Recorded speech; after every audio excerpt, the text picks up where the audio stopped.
తన భర్త తనకి కావాలంటూ మిస్ వైజాగ్ ఆందోళన. విడాకులు ఇవ్వకుండా మరో స్త్రీని పెళ్లి చేసుకుని కాపురం చేస్తున్న భర్తను రెడ్ హ్యాండెడ్గా పట్టుకున్న నక్షత్ర. మిస్ వైజాగ్ నక్షత్ర ఎంట్రీతో షాక్ అయిన భర్త తేజ. మరో స్త్రీతో రూమ్లో ఉండగా పట్టుకున్న మిస్ వైజాగ్ నక్షత్ర. 2017లో తేజాని ప్రేమించి పెళ్లి చేసుకున్న నక్షత్ర. ఇద్దరికీ 2013లో ఓ సినిమా షూటింగ్లో పరిచయం. మాజీ మిస్ వైజాగ్ నక్షత్ర. నా భర్త తేజ పబ్జీలో అమ్మాయిల్ని ట్రాప్ చేస్తాడు. రోజుకొక వర్జిన్ నాకు కావాలంటూ నన్ను వేధిస్తున్నాడు. ఇక్కడ వేరే అమ్మాయితో పడుకుంటే నేను రెడ్ హ్యాండెడ్గా పట్టుకున్నాను. 2017లో మాకు పెళ్ళయింది. నేవల్ డాక్యార్డ్లో సస్పెండ్ అయ్యాడు. వాళ్ళు నా మీద తప్పుడు కేసులు పెట్టారు. కేసు కోర్టులో ఉంది. ఇది నా ఆఫీస్, ఇల్లు కాదు. ఇది సినిమా ఆఫీస్. అమ్మాయి సినిమా ఆడిషన్కి వచ్చింది.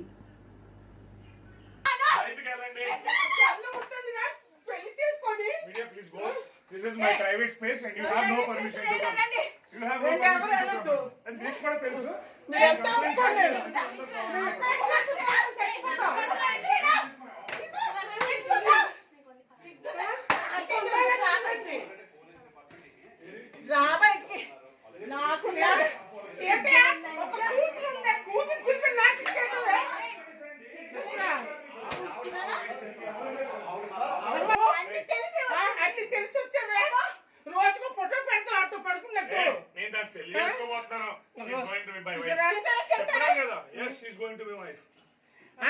డైవర్స్ అవ్వకుండా పెళ్లి చేసుకుని ఉంటానండి. ఇది ఎంతవరకు ఖర్చు? ఎంత ఇదా పిల్లలు గాలి కొద్ది ఒక రూపాయి ఇవ్వలేదు. 4 సంవత్సరాలు పట్టి వద్దు నక్షత్ర అలా మొగడు నీకు పిల్ల కోసం ఆలోచిస్తున్నావా? నీకు పుట్టిన లజ్జ చిన్నపిల్ల ఆడుకునే జీవితం నాకు రాలేదు. నువ్వు ఆడతాను కదా ఒక ఆడవాళ్ళ జీవితంలో నిలవస్తున్నావే నువ్వు. లంచిది అది ఎంత దిక్కుమాల లంచో చూడ. ఆడపిల్ల పిల్ల చిన్నపిల్ల జీవితంలో పాడు చేసావు నువ్వు. నీ కోట్లు ఉండొచ్చే.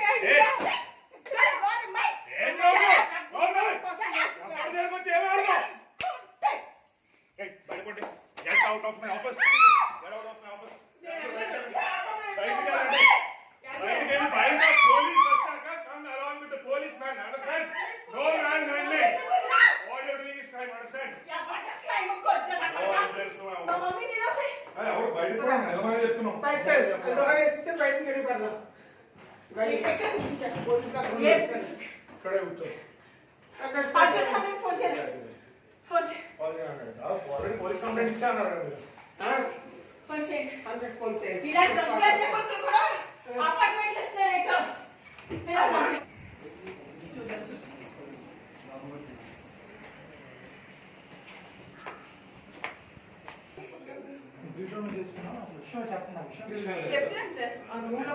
ఆ రూమ్ లో దాన్ని పెళ్ళేసుకున్నాడంటే అందరికి పెళ్లి అయింది. నాకు పెళ్ళని చెప్పుకుంటున్నాడంట. నేను వైఫ్ సార్, నా పాప సార్.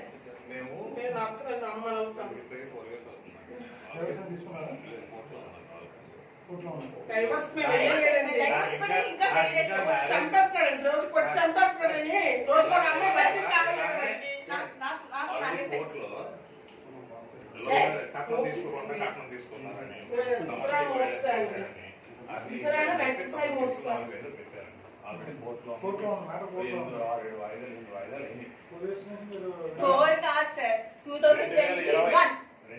మార్చి అంటే ఇప్పుడు 4 ఏళ్ళు అంటే సార్ మీరు చెప్పింది కాదు సార్. పెళ్లి అయిన దాన్ని ఉంచుకొని వీటిని పెళ్లి చేసుకుని ఉండొచ్చా? అది చట్టం ఒప్పుకుంటారా? అది చట్టం ఒప్పుకుంటారా?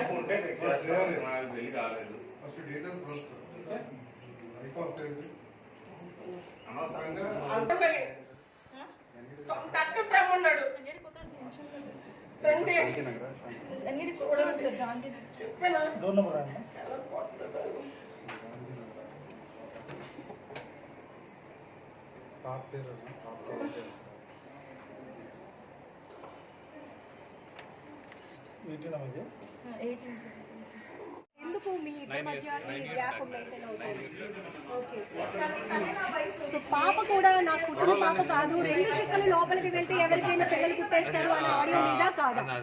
అంటే మరి నేను నాకు తెలియదు ఏది ప్లే చేశారో I couldn't able to hear it. అది నాదో కాదో నేనైతే అలా మాట్లాడలేదు యాజ్ పర్ మై నాలెడ్జ్. ఒకవేళ నేనే మాట్లాడాను అనుకుంటే ఐ హ్యావ్ టు.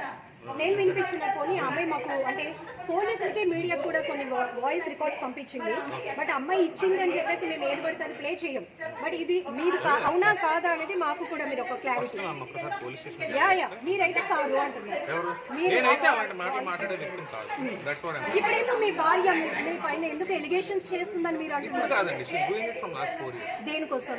ఎలిగేషన్స్ కి రీజన్ ఏ ఉంటుంది సార్, కక్ష సాధింపండి. ఇప్పుడు మీరు చెప్తున్నారు కదా తను డబ్బులు డిమాండ్ చేస్తుందని, మీరు ఇప్పుడు రీసెంట్ గా డొమెస్టిక్ డిపార్ట్మెంట్ ఉంది madam, women welfare department family government, they called us for counselling. ఆ కౌన్సిలింగ్ లో నన్ను అడగడం జరిగింది, మీకేనా కలుస్తాను, నేను కలుస్తాను. అదే క్వశ్చన్ ఆవిడ అడగడం జరిగింది. నాకు 3 కోట్లు ఇస్తాను, నేను ఆయన వదిలేస్తాను, ఆయన నచ్చిన సినిమాలు చేసుకోవాలి, లేకపోతే ఒక్క సినిమా కూడా చేయలేను, నేను మీడియాకి వెళ్తాను, అతను పరువు తీస్తాను అని డైరెక్ట్గా పోలీస్ స్టేషన్లో ఉమెన్ వెల్ఫేర్ డిపార్ట్మెంట్లో ఆవిడ మాట్లాడినట్టు మీరు వెళ్ళి వాళ్ళని enquiry. This is already evidence ఏమైనా ఉన్నాయా? ఇప్పుడు ఆ అమ్మాయి చాలా ఎవిడెన్స్ చూపిస్తుంది. ఇప్పుడు తను ఉమెన్ వెల్ఫేర్ వాళ్ళతో కలిసి మిమ్మల్ని డబ్బులు డిమాండ్ చేసిన ఉమెన్ వెల్ఫేర్ వాళ్ళతో కలిసి కాదండి, వాళ్ళు కలపడానికి పిలిచారు. వాళ్ళ ముందు ఆ మాట ఎప్పుడైతే అన్నారో మిమ్మల్ని కలపలేమంటే మీరు కోర్టులో తీసుకున్నాను వాళ్ళు పంపించేస్తారు. ఓకే. మీ దగ్గర అది ఏమైనా ఉన్నాయా ఎవిడెన్స్? కానీ పోలీస్ స్టేషన్లో మాట్లాడిన దానికి వెల్ఫేర్ డిపార్ట్మెంట్లో మాట్లాడిన దానికి కాదండి, మీరు చాలా అంటే ఇన్ఫ్లుయెన్స్ మీరు ఎలా చేశారట ప్రూవ్ పోలీస్ చేసుకుంటారు? డిపార్ట్మెంట్ మీరు ఇన్నోసెంట్ అని ఎట్లా ప్రూవ్ మీరు ఇన్ఫ్లుయెన్స్ చేసుకోగలుగుతారు? చేశారట. నేను మిమ్మల్ని క్వశ్చన్ అడుగుతాను, can Disha police B influenced? ఏమో అంటే మీ పైన అభియోగాలు వచ్చాయండి, మీ పైన అభియోగాలు వచ్చాయి, మీ భార్య చెప్తున్నారు.